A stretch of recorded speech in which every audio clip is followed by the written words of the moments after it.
Hey guys, the first few slides are just probably the best way to set up your notes.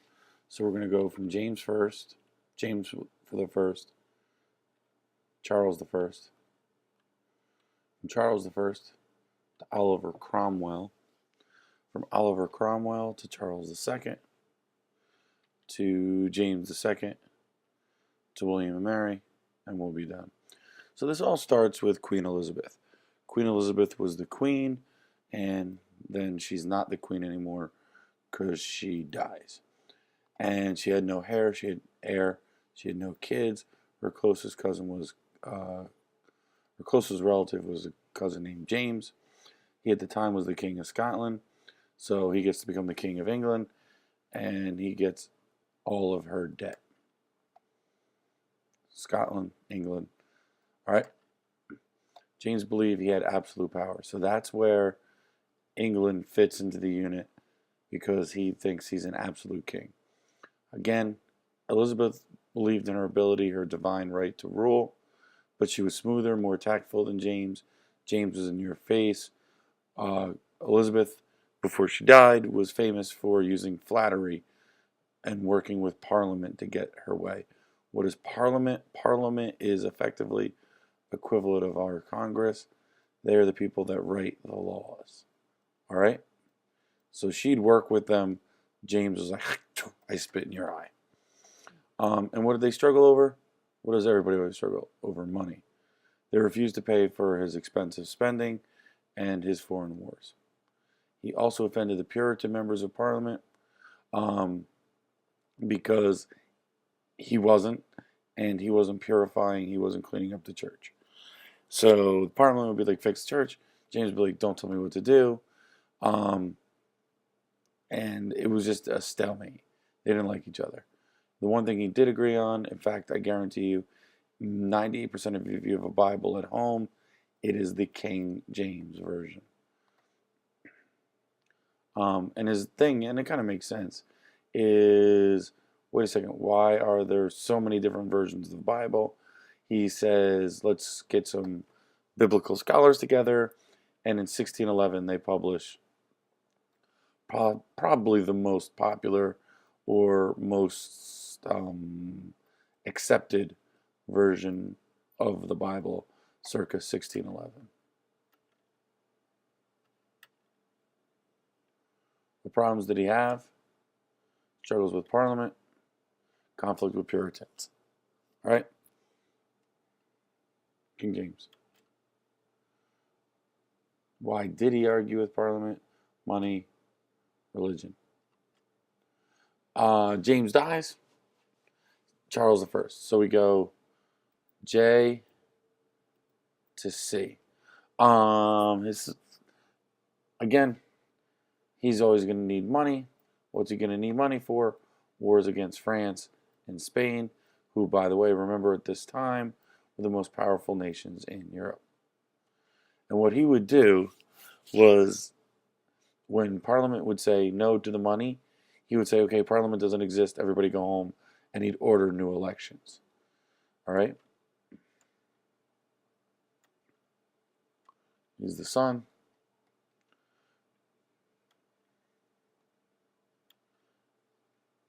Vocabulary right here, the Petition of Right. And it's a set of laws about the rights of English citizens.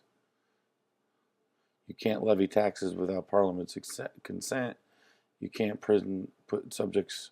You can't put citizens in the jail without cause. You can't put soldiers in people's homes, and you cannot impose martial law at peacetime. So they're saying, all right, Charles, here's the things you can't do. One of the things they hated were the taxes. A little bit, right? Hi, me. How are you doing, me? Good to see you, me. This is hilarious. So he signs. Charles the First. He signs the Petition of Right, and he basically ignores it. He dissolves Parliament again and imposes free fees and fines on the English people to get money that he was going to spend on wars and for awesome paintings of himself. In 1628, needing money, he again calls Parliament. And this is what led to that Petition of Right, which we now know he's going to ignore. And why did he agree to it? Basically, to get money. But ultimately, even though that's signed, the Petition of Right signed. Again, 1, 2, 3, 4. Here's the key thing. After signing it, he ignores it.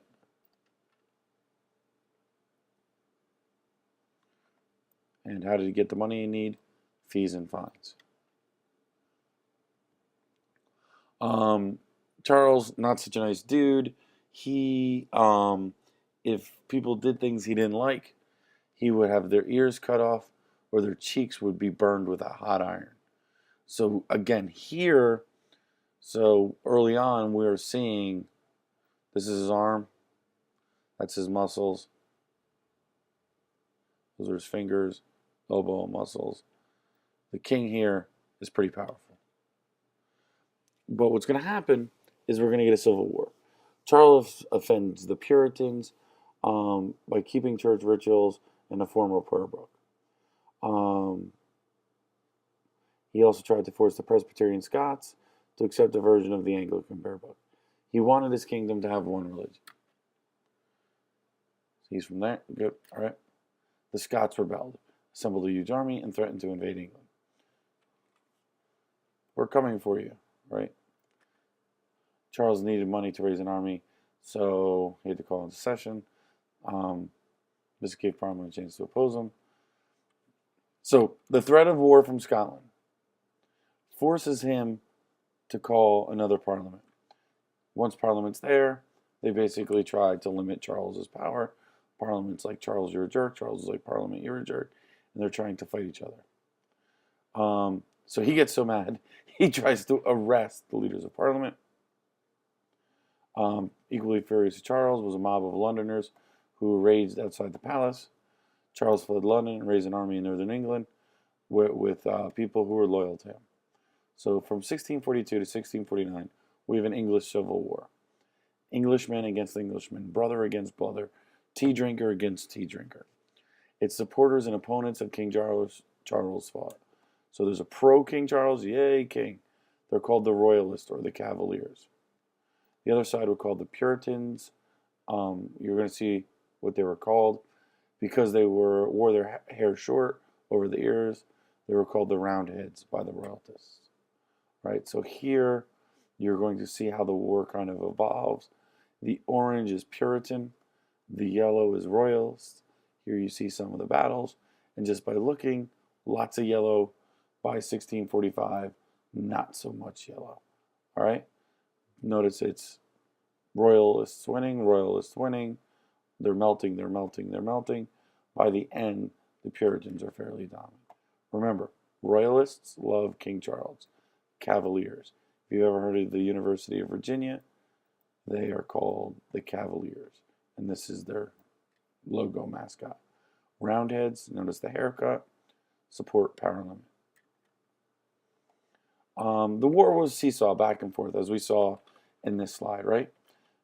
But eventually, the Puritans being the purple here, find a general who could win, Oliver Cromwell.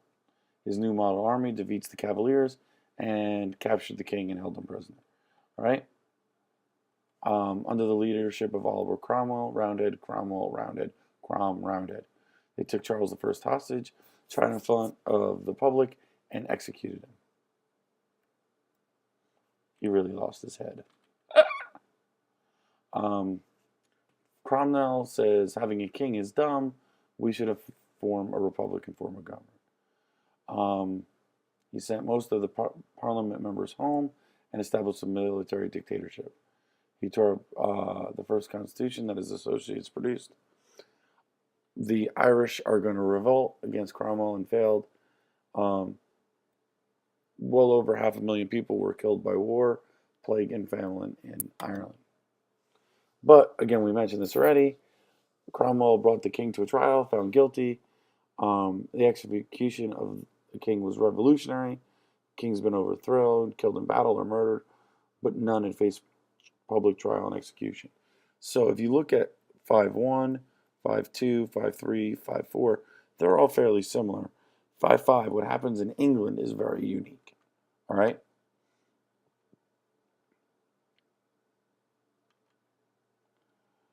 And as we said, off with the king's head.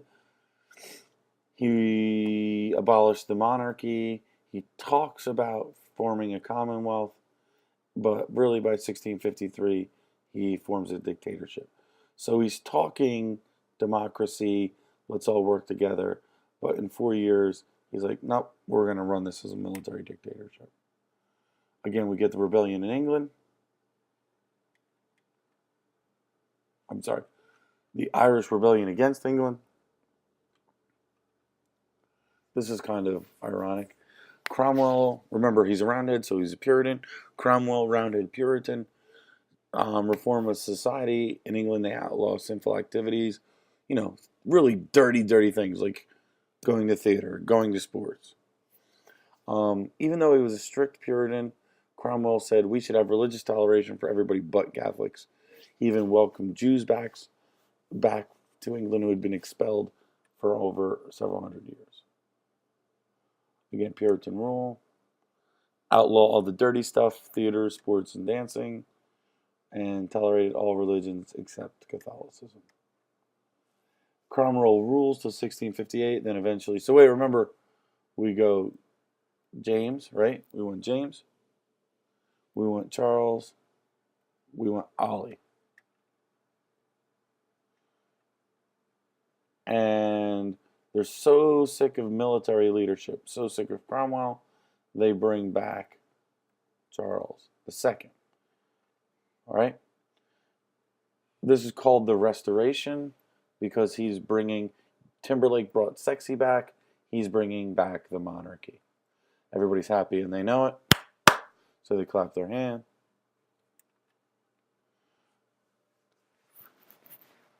And Charles is so popular or so enlightened, he passes this idea of habeas corpus that says you've got to appear before court before you can continue to stay in jail.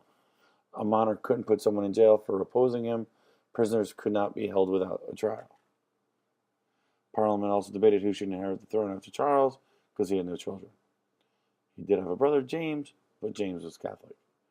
Political group called the Whigs, other people group called the Tories supported him. So remember, we went J, C, O, C2, and it looks like we're going to get another J, but there's some debate. The Whigs are like, yay, we like Jims. The Tories, O for opposition. I'm sorry, the Whigs opposed him. The Whigs, it's not their real hair. The Tories are loyal and support him. Charles dies and his brother James becomes, so it goes J, C, O, C, J. It's symmetrical. But he gets all Catholic in everybody's face and people get upset. And when Parliament complains, he just dissolves it. James has kids. Everybody's like, oh no, we're going to have a bunch of kings. But wait, they're like, ooh, wait, instead of having a Catholic king, we can bring back a Protestant. And they're looking at Mary. They're like, Mary, why are you bugging? And Mary was married to William of Orange from the Netherlands. And James II gets overthrown by William and Mary. And this is really interesting. It's a peaceful overthrow.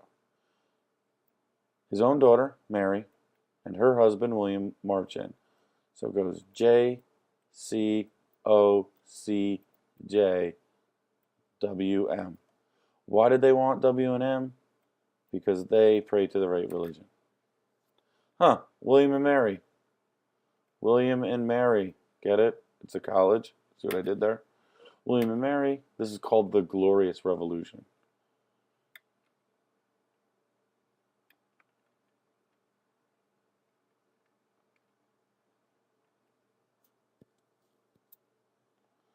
It is a bloodless overthrow.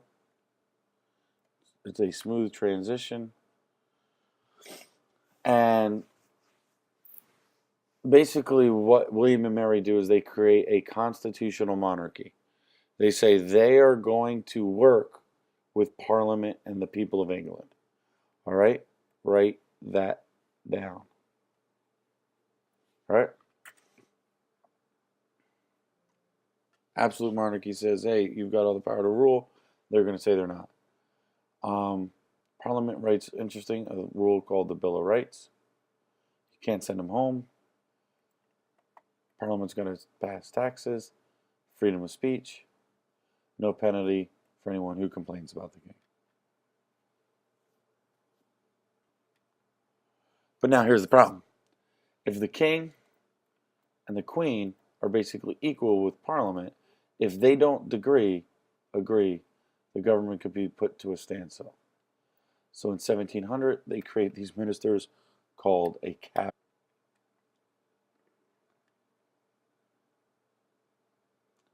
Cabinet were the advisors for the king and the queen and the Parliament, who were basically worked as a go-between to make sure that the government continued to work. And the leader of the majority party in Parliament heads the cabinet and is called the Prime Minister.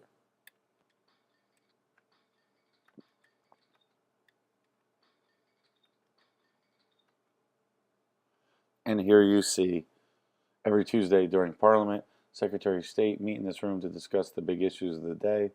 They've been meeting in this same room since 1856. And what's amazing,